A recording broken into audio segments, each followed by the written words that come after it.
즉 현재 대한항공 주식이 한 26,000원, 27,000원 정도에 거래되는데 이거를 19,100원에 받을 수 있어요.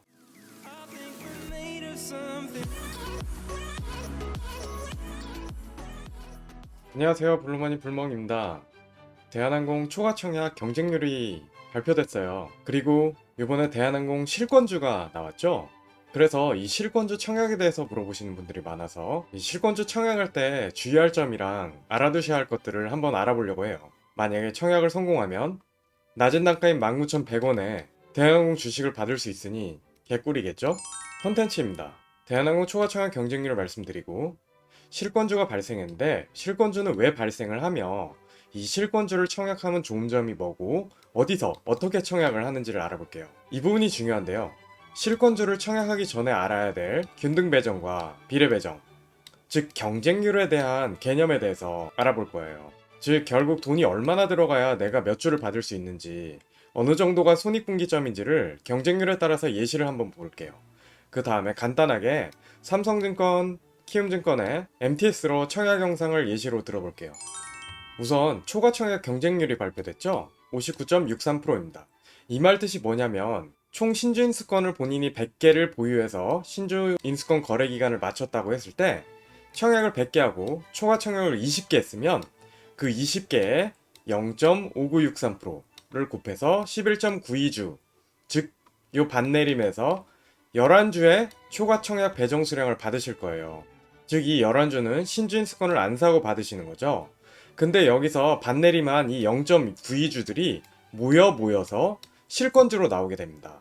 그래서 실제로 이번에 청약률이 104% 정도로 다 청약이 됐는데도 불구하고 실권주가 발생한 이유가 바로 이런 것들이 모여서 실권주가 나오게 된 거죠. 실권주를 청약하시게 되면 알아둬야 될 게 있는데요. 바로 실권주는 주관사에서만 청약이 가능해요.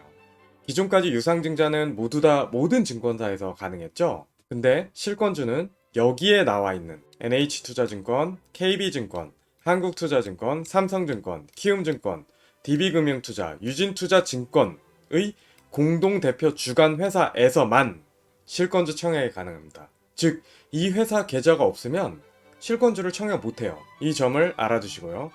실권주를 청약하면 좋은 점은 초과 청약이랑 똑같아요. 신주인수권을 안 사고 받을 수 있습니다. 즉 현재 대한항공 주식이 한 26,000원, 27,000원 정도에 거래되는데 이거를 19,100원에 받을 수 있어요. 무조건 해야만 하는 것은 아니에요. 그리고 한다고 해서 무조건 받을 수 있는 건 아니에요. 이거에 대해서 좀 더 알아보겠습니다. 실권주 청약할 시 주의할 점입니다. 대한항공, 보통주, 유상증자 실권주의 일반 공모 안내예요. 즉 19,100원에 13만 7천 주가 나와서 이 두 개를 곱하면 약 26억 정도의 실권주 물량이 나왔습니다. 되게 적죠? 하나하나 알아보도록 할게요. 첫째, 주관사 계좌가 있어야 돼요. 아까 바로 앞에서 말씀드린 이 증권사들의 계좌가 있어야 됩니다. 두 번째, 이영업일간 진행해요. 즉 3월 9일인 오늘부터 3월 10일 수요일까지. 그 다음에 청약 주식수의 단위가 있습니다. 이런 식으로 청약을 할 수 있어요. 이 뒷부분에 클릭하는 영상이 있는데 이 부분 보시면 나중에 이해할 거예요. 그 다음에 증거금은 50%가 아니라 100%입니다. 보통 공모주 청약할 때는 증거금을 50%만 넣죠. 근데 100%란 뜻은 만약에 1000주의 실권주 청약을 하게 되면 1000주 곱하기 19,100원, 거의 1910만원의 돈이 있어야 한다는 뜻이에요. 그 다음에 경쟁률에 따라서 안분 배정합니다. 그런데 이 경쟁률은 균등 배정이 아니에요. 비례 배정이라는 뜻입니다. 이 비례 배정이라는 뜻은 바로 뒤에서 설명드리겠습니다. 이걸 청약하실 때 보면 경쟁률이 보이실 텐데 증권사별 경쟁률은 전혀 의미 없습니다. 통합 경쟁률로 결국 나눠주기 때문에 통합 경쟁률로 보셔야 돼요. 그래서 당사 청약 경쟁률이라는 걸 보지 마시고 통합 경쟁률로 보셔야 합니다. 이 말 뜻이 뭔지 바로 뒤에서 설명드리겠습니다. 자, 균등 배정, 비례 배정이 뭔지를 확인해 볼게요. 최근에 공모주 균등 배정이라는 게 도입이 됐는데요. 이 말 뜻은 뭐냐면 최소 증거금 요건만 채우면 보통 10주로 얘기를 하는데 최소 증거금 요건만 채우면 한 주 정도는 받을 수 있는 거예요. 그러니까 지금 대한항공 같은 경우에 19,100원에 10주니까 19만 1,000원 정도만 넣으면 한 주 정도는 받을 수 있게끔 하는 게 균등 배정인데 대한항공 실권주는 비례 배정입니다. 즉 한마디로 실권주는 돈을 많이 넣어야 넣은 돈에 비례해서 받을 수 있어요. 한 주라도 받으려면 최대한 많이 넣어야 한다는 뜻입니다. 보통 최근에 청약된 이런 일반 공모의 경쟁률을 볼까요? 거의 1000대1, 2000대1, 500대1은 기본으로 넘어가죠. 증거금이 이렇게 조 단위로 들어옵니다. 대한항공은 얼마나 들어올지 모르겠지만 500대1은 넘지 않을까 생각은 해요. 하지만 경쟁률이 그렇게까지 높지 않을 거라고 예상하는 거는 이 대한항공 실권주와 지금 겹치는 되게 핫한 공모 청약이 있어요. 바로 SK 바이오사이언스. 이게 대한항공이랑 같은 기간에 공모 청약을 해요. 그래서 상대적으로 대한항공의 경쟁률이 높아지지 않을 가능성이 높다고 생각합니다. 그러면 이렇게 비례 배정으로 했을 때 어느 정도의 돈을 넣어야 어느 정도의 경쟁률에서 대한항공 주식을 몇 주 정도 받아서 이득을 볼 수 있는지를 시뮬레이션을 해보도록 하겠습니다.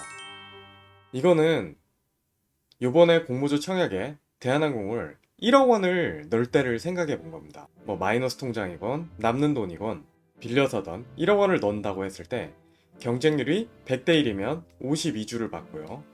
이렇게 쭉 경쟁률이 1000대 1이면 5주를 받고요. 경쟁률이 2000대 1이면 3주를 받아요. 받는 평단은 19,100원이겠죠. 지금 현재 대한항공 주식이 약 26,000원에서 27,000원 정도 되니까 그냥 26,000원 정도에 판다고 할게요. 그러면 한 주당 수익은 이 둘의 차이인 약 7,000원. 그럼 총 손익은 6,900원 곱하기 52주에서 36만원. 하지만 이 1억 원을 기회비용을 생각해야겠죠? 1억 원에 1.5%로 4일 정도 동안 넣어뒀다고 했을 때 16,000원의 손실이 나옵니다. 그래서 대략 경쟁률이 100대 1일 때는 36만원, 35만원 정도의 수익을 볼 수 있어요. 요걸 빼면. 근데 이럴 리는 없겠죠? 경쟁률이 100대 1일 리는 없겠죠? 500대 1 정도라고 생각을 했을 때 10주를 받아서 7만원. 이 16,000원을 빼면은 대략 55,000원. 그래도 꽤나 짭짤한 수익을 볼 수 있습니다. 1억 원을 넣었을 때.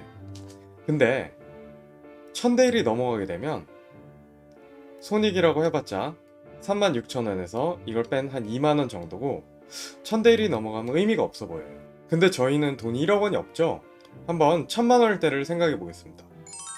1000만원일 때를 다시 계산해 봤어요. 경쟁률이 100대 1일 때 5주, 경쟁률이 500대 1일 때 1주입니다. 1000만원을 넣었을 때는 경쟁률이 500대 1이면 그냥 5,000원 정도 수익을 보는 거고요. 500대 1이 넘어가면 청약 증거금을 더 넣거나 이거를 포기하는 게 나을 수가 있어요. 그리고 이 매도 시의 종가 가정도 26,000원일 때를 가정한 거죠. 만약 이거보다 더 떨어지게 매도를 한다면 수익은 더 안 나는 거예요. 매도할 수 있는 시점은 유상증자 받는 시점과 동일하게 3월 24일입니다. 물론 이 이틀 전에 매매할 수도 있지만 요거는 제가 나중에 설명드릴게요. 그래서 여러분들은 결국 3월 9일부터 3월 10일 사이에 경쟁률을 잘 보시고 자기가 집어넣어야 할 청약 증거금과 수익을 생각하셔야 돼요.